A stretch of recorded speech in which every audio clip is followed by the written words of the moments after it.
Direktur Utama PT Kereta Api Indonesia, Didiek Hartantyo membungkuk dan meminta maaf kepada pengguna kereta atas anjloknya KA Argo Bromo Anggrek di Subang, Jawa Barat pada Jumat, 1 Agustus 2025, lalu.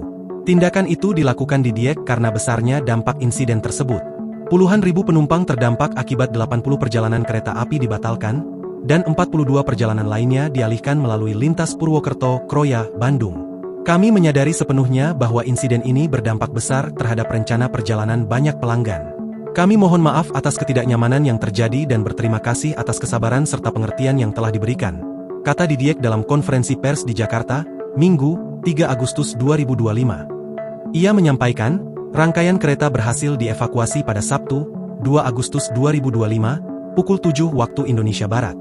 Perbaikan jalur terus dilakukan hingga Minggu pagi, dan jalur tersebut kembali dilintasi pada pukul 10.57 waktu Indonesia Barat, oleh KA Argo Lawu dengan kecepatan terbatas sebagai langkah awal pemulihan.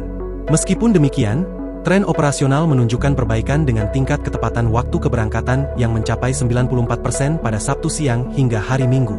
Pihak KAI mencatat, per Minggu pagi, 3 Agustus 2025, sebanyak 22.664 tiket telah dibatalkan oleh pelanggan untuk periode keberangkatan 1 hingga 3 Agustus.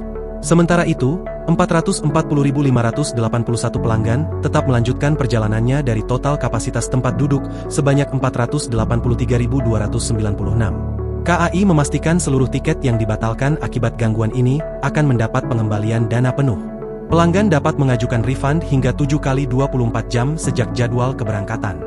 Kami juga menyediakan kompensasi berupa service recovery bagi pelanggan yang mengalami keterlambatan signifikan, ujar Didiek. Namun, KAI tidak menutup mata terhadap keluhan pelanggan yang harus menghadapi antrean panjang untuk pembatalan maupun ketidakpastian waktu keberangkatan. Kami sangat memahami ketidaknyamanan yang dirasakan pelanggan. Kami juga menyadari penyiapan layanan service recovery di beberapa titik masih memerlukan peningkatan, lanjut Didiek. Download Tribun X sekarang, menghadirkan lokal menjadi Indonesia.